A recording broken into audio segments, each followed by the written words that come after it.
नमस्कार साथियों, पुनः मनोविज्ञान की कक्षा में आपका स्वागत है। बिना टाइम वेस्ट किए हम सीधे टॉपिक पे आते हैं।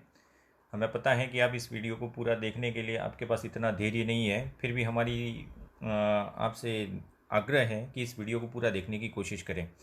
मनोविज्ञान के एक महत्वपूर्ण यूनिट 5वां है, उसमें NCF 2005 के बारे में हम चर्चा कर चुके थे। आज उसी यूनिट से हम चर्चा करेंगे मापन एवं मूल्यांकन। ये भी एक इम्पोर्टेंट टॉपिक है और बहुत सारे प्रश्न आएंगे इससे भी। 3 से 4 प्रश्न मापन एवं मूल्यांकन आपके शिक्षण विधियाँ, हिंदी में भी इसके बारे में पूछा जाएगा। मापन एवं मूल्यांकन आपके संस्कृत में भी पूछा जाएगा, इससे संबंधित प्रश्न। हिंदी, संस्कृत, अंग्रेजी, इसके साथ आपके जो टीचिंग सब्जेक्ट्स हैं, एसएस है, जिनके विज्ञान है, उसमें गणित है, सब में ये ओवरऑल क्वेश्चन है मापन एवं मूल्यांकन। तो ये इम्पोर्टेंट टॉपिक है, इसके बारे में आपको बिल्कुल याद रखना है। मापन एवं मूल्यांकन क्या होते हैं, आज इसकी बेसिक जानकारी से अपन स्टार्ट कर रहे हैं। बिल्कुल देखते रहिए और हमारा यूट्यूब चैनल ज़रूर सब्सक्राइब कीजिए और बेल आइकन को प्रेस कीजिए। जब जब हम नया वीडियो अपलोड करें तो आपको इसकी जानकारी मिल जाए। मेरी स्पीड थोड़ी कम है, इसलिए आप में धैर्य का अभाव वैसे ही हो जाएगा, लेकिन समझने के लिए थोड़ी गति कम करना आवश्यक है। मापन क्या होता है और मूल्यांकन क्या होता है, दोनों बिंदुओं पर चर्चा करें तो मापन हमेशा संख्यात्मक होता है, जबकि मूल्यांकन की बात करें अपन तो मूल्यांकन है वह हमेशा गुणात्मक होता है। दोनों के सम प्रत्यय की यहाँ व्याख्या कर रहे हैं। मापन एक संख्यात्मक सम प्रत्यय है या पद है, जबकि मूल्यांकन है वह एक गुणात्मक सम प्रत्यय या पद है। जैसे कितना, जब ये कितना इसकी चर्चा करें तो ये मापन है, और कैसा अगर इसकी चर्चा की जाए तो ये मूल्यांकन होता है। कितना, इसका उत्तर हमेशा मापन के संदर्भ में दिया जाएगा, और कैसा अगर इसका उत्तर आपके द्वारा दिया जाता है तो यह मूल्यांकन के संदर्भ में आएगा। तो मापन और मूल्यांकन है, दोनों में विविधता है। मापन एक छोटा सा कंसेप्ट है, जबकि मूल्यांकन एक ब्रॉड कंसेप्ट है। मापन एक संक्षिप्त अवधारणा है, संकुचित अवधारणा है, जबकि मूल्यांकन एक विस्तृत अवधारणा है। दोनों में अंतर, इसकी चर्चा अपन अगले लेसन में ज़रूर करेंगे। पहले बेसिक के बारे में समझ लें। मापन और मूल्यांकन दो परिभाषाएं इंपॉर्टेंट है, उन दोनों ही परिभाषाओं से आज प्रारंभ करते हैं। सबसे पहली परिभाषा जो बहुत शानदार परिभाषा कही जाती है, मापन किसे कहते हैं तो निश्चित, निश्चित के साथ एक दूसरा शब्द जोड़ा स्वीकृत, निश्चित स्वीकृत नियमों के अनुसार, निश्चित स्वीकृत नियमों के अनुसार अंक प्रदान करना, निश्चित स्वीकृत नियमों के अनुसार अंक प्रदान करना। और अंक प्रदान करना, इसी को कह सकते हैं अंकन। यहाँ दो इम्पोर्टेंट बिंदु है, निश्चित और स्वीकृत नियम, और इन्हीं के अनुसार अगर अंकन किया जाए तो यही अंकन मापन कहलाता है। और ये परिभाषा देने वाले व्यक्ति थे SS स्टीवन। यह परिभाषा कई बार परीक्षा में पूछी गई है, और CTET में तो इसका कॉपीराइट है। मान लीजिए हर CTET में अंतराल में एक CTET को छोड़ के दूसरे CTET में ये परीक्षा आई जाती है। तो निश्चित स्वीकृत नियमों के अनुसार अंकन करना, यह मापन कहलाता है। यह परिभाषा स्टीवन की है। और एक परिभाषा थॉर्नडाइक ने दी थी। थॉर्नडाइक और कैम्पबेल दोनों की परिभाषा एक दूसरे की उल्टी है। थॉर्नडाइक ने कहा था, दुनिया में कुछ भी है, कुछ भी है, दुनिया में कुछ भी अस्तित्व में है जो आपको दिखाई दे रहा है, तो दुनिया में कुछ भी अस्तित्व में है, अब जिसका एग्जिस्टेंस है उसका हमेशा परिमाण होता है, उसका हमेशा परिमाण होता है। और जब परिमाण की व्याख्या करें तो परिमाण बताना ही हो जाता है मापन। ये बिल्कुल याद रखना है आपको, दुनिया में कुछ भी अस्तित्व में है उसका एक परिमाण होता है, और यही परिमाण है वो मापन के द्वारा व्यक्त किया जाता है। और कैम्पबेल ने उसको उल्टा कहा था कि जिसका मापन होता है उसका अस्तित्व होता है। तो दोनों परिभाषाएं एक दूसरे से मिलती जुलती है, इसको ज़रूर ध्यान रखें। इतना पढ़ने के बाद अगले बिंदु पे चर्चा करें, मापन के प्रकार। मापन कितने प्रकार का होता है इसको ध्यान से समझें। अक्सर परीक्षा में प्रश्न इससे संबंधित भी पूछा जाता है। कहीं न कहीं आप बुद्धि परीक्षण पढ़े होंगे, तो तो बुद्धि परीक्षण में अक्सर ये प्रश्न आता है। इस प्रश्न से आप मापन के प्रकार से ही समझ जाएंगे कि बुद्धि परीक्षण भी किस प्रकार के परीक्षण हैं, उनको भी आपको ध्यान में रखना है। मापन कितने प्रकार का होता है? तो मापन के 3 प्रकार होते हैं। ये 3 प्रकार कौन कौन से हैं, इस पे ज़रूर थोड़ा सा फोकस करें। इन 3 प्रकारों पर चर्चा करें तो सबसे पहला आता है निरपेक्ष मापन। निरपेक्ष मापन, निरपेक्ष मापन। दूसरे प्रकार के मापन की बात करें तो दूसरे प्रकार का मापन होता है सामान्यीकृत मापन। ये इंपॉर्टेंट पॉइंट है, इस पर थोड़ा ध्यान दें। सामान्यीकृत मापन, और इसी को बोला जाता है मानक मापन। और तीसरा मापन होता है यह स्व मानक मापन होता है। स्व मानक मापन यह बिल्कुल मानक मापन के उल्टा होता है। तीनों की व्याख्या किस प्रकार से करनी है और परीक्षा में किस प्रकार से प्रश्न पूछा जा सकता है, थोड़ी सी चर्चा यहाँ पे करेंगे अपन इसकी। सबसे पहले निरपेक्ष मापन क्या होता है? तो निरपेक्ष मापन के लिए आपको बिल्कुल कंसेप्ट क्लियर करना है। निरपेक्ष मापन है उसका प्रारंभिक बिंदु शून्य होता है हमेशा, ये ज़रूर ध्यान रखें। निरपेक्ष मापन का प्रारंभिक बिंदु हमेशा शून्य होता है। जैसे कि आप लाइन स्केल ज़रूर पढ़े होंगे, शून्य, और ये शून्य हो गया। शून्य है वह प्रारंभिक बिंदु है, अर्थात इसका तात्पर्य क्या हुआ? तो जैसे शून्य से इस तरफ बढ़े तो हमेशा धनात्मक मान होता है, और शून्य के इस तरफ जाएं तो सर्वदा ऋणात्मक मापन होता है या अंकन होता है। तो निरपेक्ष मापन वह होता है जिसका प्रारंभ शून्य से होता है, और शून्य के बाईं तरफ जाएं तो ऋणात्मक अंकन होता है, और शून्य के दाईं तरफ जाएं तो धनात्मक अंतर होता है। इसको समझने के लिए एक छोटा सा बिंदु है, जैसे कि तापमान। तापमान है, तापमापी का बेसिक जो बिंदु होता है वो 0 होता है। 0 से कम तापमान है इसका मतलब सर्दी है, बहुत ज़्यादा ठंड है। और तापमान 0 से ऊपर होता है तो वो हमेशा धनात्मक होता है। आपने सुना होगा -10 degree, -50 degree, 0 degree, 20 degree, 30 degree, ये तापमान है। अब कहीं ना कहीं इसका संबंध 0 से है, 0 से कम या 0 से ज़्यादा। तो ऐसे मापन जिसका प्रारंभिक बिंदु शून्य होता है वो सारे मापन है वो निरपेक्ष मापन कहलाते हैं। तापमान, थर्मामीटर इसका एक उपकरण है। तो ये ऋणात्मक मान है, शून्य से कम है, और ये धनात्मक मान है, शून्य से ज़्यादा है। तो ये निरपेक्ष मापन की एक विशेषता हो गई। लेकिन क्या यह शिक्षण में संभव है? क्या शिक्षण में निरपेक्ष माध्यम संभव है? तो शिक्षण में कभी संभव नहीं होता। इसको एक उदाहरण से अपन समझ सकते हैं। राम नाम का एक बालक है, समझ लीजिए गणित की परीक्षा हुई और गणित की परीक्षा में उसको 0 अंक किसी परीक्षक द्वारा दिया गया। तो क्या ये 0 उसके लिए निरपेक्ष मापन हुआ? नहीं, सर्वदा नहीं।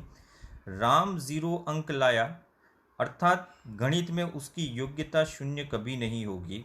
हो सकता है उस टीचर ने जो भी पूछा, जब 5 प्रश्न पूछे उस टेस्ट में, या 10 प्रश्न पूछे या 2 प्रश्न पूछे, हो सकता है वह 10 प्रश्न उसको नहीं आते हो। गणित में उसकी योग्यता शून्य हो ही नहीं सकती। कम से कम उसको 2 + 2 = 4 ज़रूर आएगा। तो यहाँ पे निर्धारित जो किया गया, उस निर्धारित मान है शिक्षक द्वारा जो यहाँ पे स्टीवन की परिभाषा उससे ही स्वीकृत नियमों के अनुसार। स्वीकृत नियम का मतलब होता है पूर्व निर्धारित, जो पहले से निर्धारित कर दिए हैं। तो पूर्व में शिक्षक ने जो निर्धारित किया कि इस प्रश्न के सही करने पर मैं 1 अंक दूंगा, राम उन 5 प्रश्नों को नहीं कर सका सही। तो कभी भी शिक्षण में इस प्रकार का मापन संभव नहीं है, निरपेक्ष मापन। इसको आप ज़रूर ध्यान रखें। अब अगले बिंदु पर चर्चा करें तो अगला बिंदु है वह किस प्रकार से आपको डिफाइन करना है। दूसरे प्रकार का मापन है सामान्यीकृत मापन। दूसरे प्रकार के मापन में आते हैं सामान्यीकृत मापन। शिक्षा मनोविज्ञान में इसी प्रकार के मापन का प्रयोग होता है। अब आप समझे, बुद्धि परीक्षण की बात करें, मापन मूल्यांकन की बात करें, बुद्धि परीक्षण भी सामान्यीकृत परीक्षण ही होते हैं, अर्थात मानक परीक्षण ही होते हैं हमेशा। और शिक्षा मनोविज्ञान में हमेशा किस प्रकार के मापन का प्रयोग किया जाता है? तो शिक्षा मनोविज्ञान में हमेशा सामान्यीकृत या मानक मापन का प्रयोग किया जाता है। इसका अर्थ क्या हुआ तो इसके जितने भी अंकन हैं वह एक दूसरे से प्रभावित नहीं होते, एक दूसरे से प्रभावित नहीं होते। यह मान है वह एक दूसरे से प्रभावित नहीं होते, अर्थात सभी मान हैं वह स्वतंत्र होते हैं। जैसे कि अब राम की ही बात करें, राम गणित में 0 लाया, लेकिन हो सकता है राम है वह संस्कृत में 10 में से 10 पूरे नंबर लाया, तो दोनों ही मान है वह एक दूसरे से प्रभावित नहीं है। यहाँ इसकी योग्यता 0 मान ली अपन ने, लेकिन होती नहीं है। यहाँ उसको पूर्ण निपुण मान लिया, ये होता नहीं है। तो ये दोनों ही मान है वह स्वतंत्र है।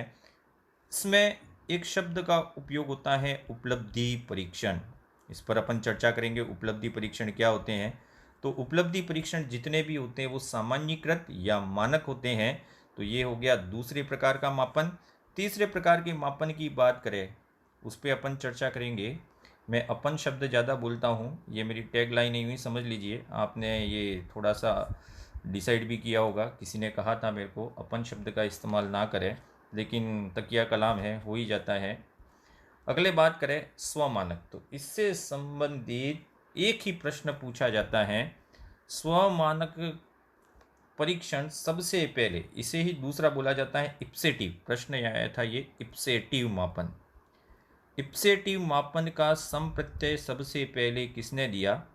तो इप्सेटिव मापन का सम प्रत्यय सबसे पहले देने वाला व्यक्ति था रेमंड केटल। रेमंड केटल ने ही इप्सेटिव मापन शब्द का प्रयोग किया था। यह बिल्कुल सामान्यीकृत मापन के विपरीत है, अर्थात ऐसे मान जो एक दूसरे को प्रभावित करते हैं वही इप्सेटिव मान कहलाते हैं, और इस प्रकार का मापन है वो स्वमापन कहलाता है। अब यहाँ एक ही प्रश्न आपको याद रखना है, इप्सेटिव मेजरमेंट का कंसेप्ट देने वाले व्यक्ति कौन थे? Raymond kettle. बहुत इंपॉर्टेंट प्रश्न है, इस पे आपको डिस्कस करना है। तो अभी तक मापन की 2 परिभाषाएं और मापन के 3 प्रकार का अध्ययन कर चुके हैं। अगले बिंदु की तरफ बढ़ते हैं। मापन प्रक्रिया के अनिवार्य तत्व क्या होते हैं? तो एक बिंदु पर अपन चर्चा करेंगे शिक्षण के उद्देश्य, अर्थात 2 प्रकार में बांट देते हैं अपन। एक सामान्य उद्देश्य होते हैं और एक विशिष्ट उद्देश्य होते हैं। अर्थात एक शिक्षक कक्षा में अध्ययन कराता है तो कोई न कोई उद्देश्य से अध्ययन कराता है। अर्थात उद्देश्य का वर्गीकरण करें तो उद्देश्यों का 2 भागों में वर्गीकरण किया जा सकता है, सामान्य उद्देश्य या विशिष्ट उद्देश्य। जब आप शिक्षण विद्या पढ़ेंगे किसी भी विषय की तो इन दोनों का वर्गीकरण कोई न कोई टीचर आपको ज़रूर पढ़ाएगा, लेकिन यहाँ थोड़ा सा बेसिक कंसेप्ट ले लेते हैं। सामान्य उद्देश्य और विशिष्ट उद्देश्य में क्या अंतर है, दोनों में एक अंतर को डिसाइड कर लेते हैं अपन। सबसे पहले है सामान्य उद्देश्य।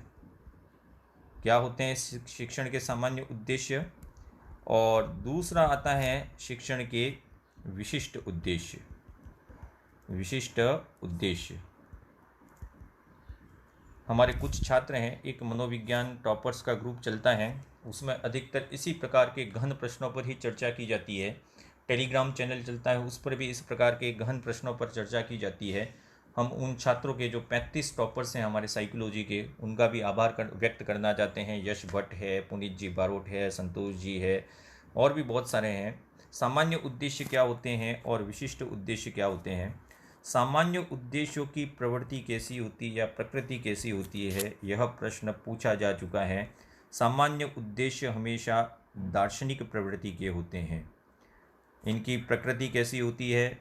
दार्शनिक प्रकृति होती है, और इनको पूरा करने का श्रेय समाज को भी है और समाज के साथ साथ विद्यालय को भी है। इन उद्देश्यों की प्राप्ति, सामान्य उद्देश्यों की प्राप्ति सर्वदा समाज और विद्यालय से होती है, और इसका सबसे बड़ा एक टैग लाइन है बालक का सर्वांगीण विकास करना। तो बालक का सर्वांगीण विकास करने का ठेका है वह कोई शिक्षक ने ही नहीं लिया है। बालक के सर्वांगीण विकास का उत्तरदायित्व तो समाज में भी उतना है जितना शिक्षक का है।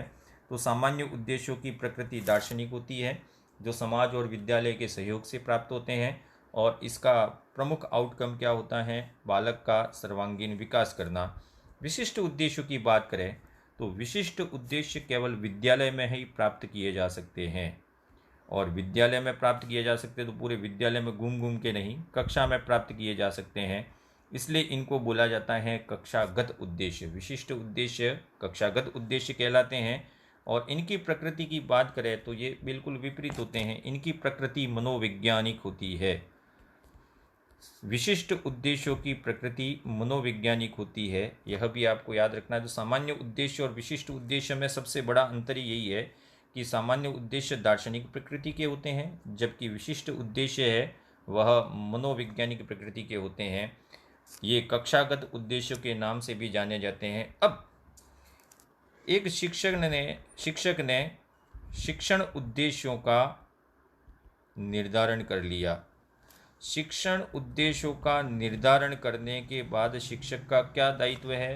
हाथ यूं करके बैठ जाना या फिर चुपचाप कक्षा में जाके बैठे रहना कि मेरे उद्देश्य निर्धारित हो गए, अब बालक प्राप्त कर लेंगे? अरे भाई, बालक ऐसे प्राप्त नहीं करेंगे। शिक्षक का दायित्व है कि इन शिक्षण उद्देश्यों के अनुसार ही शिक्षण कार्य कराए, और इसी शिक्षण कार्य को बोलते हैं शिक्षण अधिगम अनुभव। शिक्षण अधिगम अनुभव। और ये शिक्षण अधिगम अनुभव है वो शिक्षण प्रक्रिया के नाम से भी जाने जाते हैं। अर्थात एक अध्यापक शिक्षण उद्देश्यों का निर्धारण करेगा, पहला पॉइंट। उसी शिक्षण उद्देश्यों के निर्धारण के अनुसार ही दूसरा कार्य क्या करेगा? शिक्षण अधिगम अनुभव या शिक्षण प्रक्रियाएं कराएगा। अब शिक्षक ने पढ़ा दिया, वहीं उसका दायित्व समाप्त हो गया? नहीं हुआ। क्यों नहीं हुआ? बालक कितना सीखा यह भी तो उसको पता लगाना पड़ेगा, या बालक के व्यवहार में कोई परिवर्तन हुआ या नहीं हुआ, इसकी जानकारी के लिए एक शिक्षक को मूल्यांकन करना ही पड़ेगा। अब यहाँ फिर समझें, मूल्यांकन प्रक्रिया के 3 बिंदु हैं। शिक्षण उद्देश्यों का निर्धारण सर्वप्रथम शिक्षक के द्वारा किया जाएगा, तत्पश्चात शिक्षण अधिगम अनुभव, और इसके बाद बालक के व्यवहार में उद्देश्यों के अनुसार, इन उद्देश्यों के अनुसार बालक के व्यवहार में कोई परिवर्तन हुआ या नहीं हुआ, उसके निर्धारण के लिए मूल्यांकन का कार्य किया जाता है। तो मूल्यांकन के 3 ध्रुव हैं, शिक्षण के भी 3 ध्रुव हैं और मूल्यांकन के भी 3 ध्रुव हैं। शिक्षण उद्देश्य, दूसरा शिक्षण अधिगम अनुभव, और तीसरा आता है मूल्यांकन। ये आपको बिल्कुल याद रखना है। अब मापन प्रक्रिया के कितने तत्व है? जब मापन किया जाता है तो इसके अनिवार्य तत्व की बात करेंगे, अपन इस पर चर्चा करेंगे। अनिवार्य तत्व मापनकर्ता होना चाहिए। एक मापनकर्ता होगा तभी मापन किया जाएगा। मापन के उपकरण होने चाहिए, टूल्स होने चाहिए, मापन के उपकरण और मापन के चर। वैसे मापन के कितने तत्व है? तो मापन के तत्व के बारे में अगर चर्चा की जाए तो कहीं 3 लिखा हुआ है, कहीं 4 लिखा हुआ है, निश्चित कोई तत्व नहीं है। फिर भी मनोविज्ञान के आउटकम के अनुसार 3 तत्व होते हैं जिसका मापन किया जाना है। उसके लिए मापनकर्ता होना चाहिए, उपकरण होना चाहिए और मूल्यांकन के चर होने चाहिए। यहाँ एक चर शब्द आया है तो गणित में आपने सुना होगा, एक तो अचर और दूसरा आपने सुना होगा चर। अचर जिसका मान कभी नहीं बदले, और चर का मान जिसका मतलब चढ़ता रहे, वो बदलता रहे। अचर जैसे कि संख्या है 0, 1, 2, 3। 0 मतलब 0, 1 मतलब 1, 2 मतलब 2, 3 मतलब 2। इनका मान कभी नहीं बदलता है। और चर जैसे कि x, y, z, ये सब चर है। तो मापन के चरों की बात की जाए, मापन के चर हमेशा परिवर्तनशील होते हैं।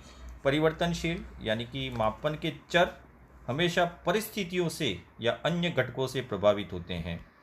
यह परिस्थितियों से या अन्य घटकों से प्रभावित होते हैं, इसलिए इनको नाम दिया है चर। अन्य घटकों से प्रभावित होते हैं। अब परिस्थितियों से जो अप्रभावित रहे वह अचर है, और जो परिस्थितियों से प्रभावित होते हैं उनको चर के नाम से जाना जाता है। अब मापन के कितने चर होते हैं? तो मापन के चर की आज बात करेंगे। तो मापन के चर होते हैं 2 प्रकार के। ये दोनों ही प्रकार आपको याद रखने हैं। एक तो है गुणात्मक चर और एक होता है मात्रात्मक चर। हम अब केवल अभी मापन की ही बात कर रहे हैं। तो एक तो होते हैं गुणात्मक चर और एक होते हैं मात्रात्मक चर। अभी चर की ही व्याख्या कर रहे हैं अपन। चर कितने प्रकार के होते हैं? 2 प्रकार के। एक गुणात्मक चर होते हैं और एक होते हैं मात्रात्मक चर। जैसे आप किसी व्यक्ति के लिए कोई शब्द उपयोग में लाते हैं, जैसे मान लीजिए राम के 0 अंक आए लेकिन राम अच्छा लड़का है, तो यहाँ 2 शब्दों का प्रयोग किया आपने। एक तो अंक का प्रयोग किया और एक शब्द का प्रयोग किया। यहाँ अच्छा एक शब्द है। जब शब्द प्रयोग किए जाते हैं मूल्यांकन या मापन में, तब वह गुणात्मक चर कहे जाते हैं, जैसे कि अच्छा है, बुरा है, गंदा है, पागल है, ये वाले गुणात्मक चर हैं। लेकिन जब अंक दिए जाए, मात्रा दी जाए, ठीक है, मात्रा 0, 1, 2, 3, यह सब मात्रात्मक चर कहलाते हैं। अब इस मात्रात्मक चर के बारे में प्रश्न अक्सर पूछा जाता है। गुणात्मक को भी खत्म कर देते हैं। मात्रात्मक चर की प्रकारों की बात करें तो यहाँ सबसे ज़्यादा इम्पोर्टेंट है, वह आपको समझना है मात्रात्मक चर कितने प्रकार के होते हैं। तो मात्रात्मक चर की बात करें तो मात्रात्मक चर को 2 भागों में विभाजित किया गया है। बुद्धि परीक्षण में भी यह प्रश्न पूछा जा सकता है, मात्रात्मक चर कितने प्रकार के होते हैं। तो बुद्धि परीक्षण भी कहीं न कहीं मात्रा बताते हैं, IQ कितना है, 100 है, 20 है, 120 है, मात्रा ही बताते हैं। तो ये मात्रात्मक चर है। यह मात्रात्मक चर 2 प्रकार के होते हैं, सतत और असतत। इसको बिल्कुल कंसेप्चुअल समझें। अक्सर परीक्षा में यहीं से कंफ्यूज होते हैं। जैसे अधिगम वक्र, अधिगम वक्र में कई बार कंफ्यूज होते हैं, सर नतोदर उन्नतोदर कहीं अच्छे कोचिंग से पढ़ लिया उन्होंने, लेकिन अच्छे कोचिंग वाले ने भी उसको कहा था कि मेरे अलावा सब उल्टा पढ़ा रहे हैं, लेकिन वह खुद उल्टा पढ़ा रहा है, बाकी सब सही पढ़ा रहे हैं। तो यहाँ पे 2 चीज़ें हैं, एक सतत क्या होता है और एक असतत क्या होता है, दोनों की व्याख्या करेंगे। सतत है उसी को बोला जाता है अखंडित। सतत को बोलते हैं अखंडित चर बोला जाता है। ये प्रश्न कई बार पूछा गया बुद्धि परीक्षणों के अंतर्गत। अर्थात अखंडित का अर्थ क्या हुआ? वर्गांतर से संबंध होता है इनका, वर्गांतर से संबंधित होते हैं, वर्गांतर से संबंध होता है। फिर भी समझ में नहीं आए तो एक लाइन और उपयोग में लेंगे। निश्चित सीमाओं के अंदर कुछ भी मान हो सकता है। निश्चित सीमाओं के अंतर्गत, सीमाओं के अंतर्गत कोई भी मान संभव है, वह कहलाते हैं सतत, कंटिन्यूअस। ठीक है, इसको आपको ज़रूर याद रखना है। वर्गांतर से संबंध होता है और निश्चित सीमाओं के अंतर्गत कोई भी मान संभव है। 0 और 1 ये 2 सीमाएं हो गई। तो 0 और 1 के बीच में आपने कहीं न कहीं संख्या रेखा के बारे में अध्ययन किया होगा छोटी कक्षाओं में, 6ठी 7वीं 8वीं में कहीं आती है। तो 0 और 1 के बीच में 0.1, 0.2, 0.3 सभी संख्याओं का धारण कर सकता है। सभी संख्याओं को धारण करने वाले चर कैसे होते हैं? सतत होते हैं। अब आप समझ लें कि बुद्धि परीक्षण कैसा होता है, सतत होता है या असतत होता है, खंडित होता है या अखंडित होता है। यह प्रश्न आपके लिए हम छोड़ रहे हैं, और जब पूरा वीडियो देखें उसके बाद इस वीडियो के कमेंट बॉक्स में आप ज़रूर लिखें इसका उत्तर। असतत क्या होता है उसकी बात करें तो असतत को बोलते हैं खंडित। खंडित का मतलब निश्चित खंडों के अंतर्गत ही इनका मान हो सकता है और सीधा सा पूर्णांक, इनके मान हमेशा पूर्णांक ही होते हैं। 0 होगा, 1 होगा, 2 होगा, 3 होगा, कभी 0.5 नहीं होगा, 2 सही 1 नहीं होगा। इस प्रकार जो पूर्णांक को धारण करते हैं, सभी अंकों को धारण करे, सतत है, और जो केवल पूर्णांकों को धारण करें वह कहलाते हैं असतत या खंडित। 3 उदाहरण समझा देते हैं। जैसे क्रिकेट में रन बनते हैं, तो क्रिकेट के रन हैं वह 1.5 रन बनाए, 1.5 रन बनाए, 2 रन बनाया, ये रन कभी मतलब पॉइंट्स में नहीं होते हैं क्रिकेट के रन। फुटबॉल में कितने गोल हुए तो आधा गोल किया, नहीं होता ऐसा। परिवार में कितने सदस्य हैं? परिवार में कितने सदस्य हैं? 2.5 सदस्य हैं। भी कैसे? तो 2 तो हम हैं और एक छोटा सा बच्चा है जो 2-3 साल का है, वो आधा ही है। ऐसा कभी नहीं होता है। परिवार में सदस्यों की संख्या, आज कक्षा में कितने बच्चे आए तो आप कहें सब 31.5 आए, कैसे? तो 32 तो हैं, लेकिन एक है वो मानसिक रूप से उपस्थित है कक्षा में और शारीरिक रूप से उपस्थित है, मानसिक रूप से उपस्थित नहीं है, ऐसा नहीं कह सकते हैं।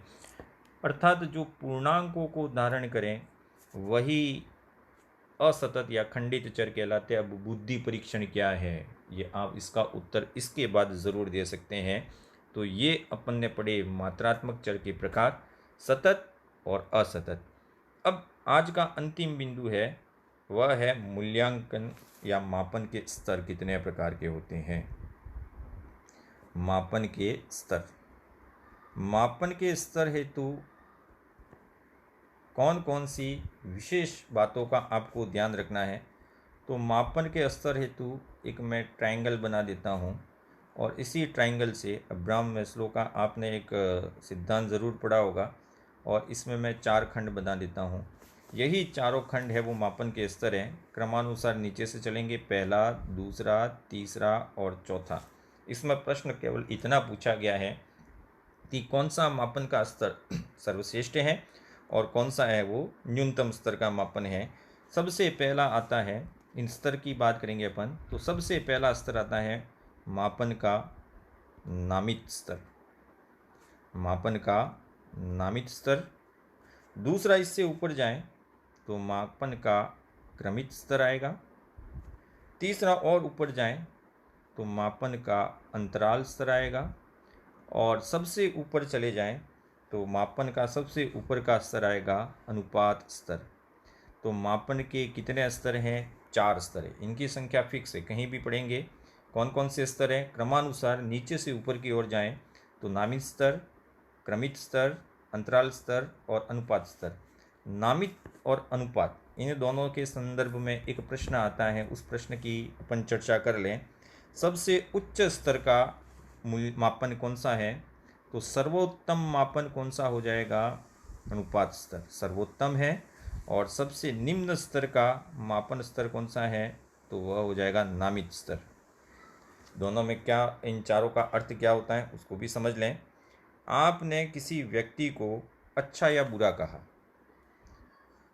अच्छा, राम अच्छा लड़का है, राम बुरा लड़का है, एक शब्द प्रदान कर दिया। एक शब्द के द्वारा आपने उस बालक का वर्णन कर दिया, अर्थात ये हो गया नामित स्तर। अब ये विचलन आधारित नहीं है, इसको ध्यान रखना है। मापन का ये प्रश्न ज़रूर पूछा गया है। नामित स्तर है वो कभी भी विचलन आधारित नहीं होता। आपने किसी को अच्छा कह दिया तो कह दिया, उसको कंपैरिजन करने की ज़रूरत नहीं है, तो ये विचलन आधारित नहीं होता है। तो ये एक तरीका बन गया, आप किसी बालक को कोई एक गुण से संबोधित कर देते, ये नामित स्तर हो गया। क्रमित स्तर का अर्थ होता है आप किसी बालक को रैंक प्रदान करें। ये पहले नंबर पे है, दूसरे पे, तीसरे पे, चौथे पे, पाँचवें पे। अब यहाँ पे ये किस प्रकार की अवधारणा है? सापेक्ष अवधारणा है।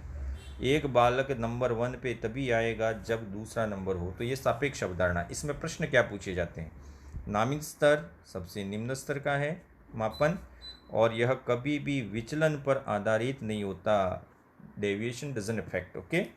क्रमित स्तर 1, 2, 3, 4, 5 इस प्रकार के आपने क्रम दे दिए।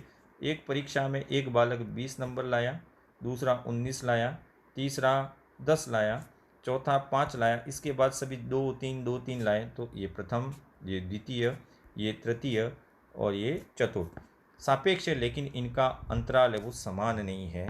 यहाँ पे पहला 20 नंबर वाला है, दूसरा 19, तो इन दोनों में एक अंक का अंतर है, लेकिन इन दोनों में 9 अंक का अंतर है, इन दोनों में 5 अंक का अंतर है। तो ये अंतराल स्तर अपने क्रमिक स्तर कहलाता है।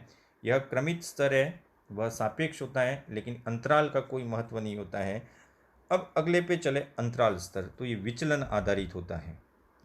विचलन आधारित अर्थात क्या हुआ? यहाँ पे सबसे इम्पोर्टेंट बिंदु है कि यहाँ पे हर बच्चे के मध्य कितने का अंतर है उसका भी अध्ययन किया जाता है, मतलब दूरी का निर्धारण किया जाता है। दूरी का निर्धारण, केवल क्रम दे दिया 1, 2, 3, 4, 5, तो ये क्रमित स्तर हो गया। लेकिन पहले और दूसरे क्रम में कितने का अंतर है, दूसरे और तीसरे में कितने का अंतर है, दोनों के मध्य दूरी का निर्धारण किया जाए तो ये विचलन हो गया। तो विचलन आधारित कौन सा मापन का स्तर हुआ अंतराल स्तर, और सबसे ऊपर आता है अनुपात स्तर। और अनुपात स्तर की बात करें तो इसकी शुरुआत शून्य से होती है, शून्य से। और इसको शून्य से, तो ये मापन का कौन सा प्रकार हो गया, ये निरपेक्ष मापन हो जाएगा, निरपेक्ष मापन हो जाएगा। तो ये मापन के स्तर पढ़े अपन ने।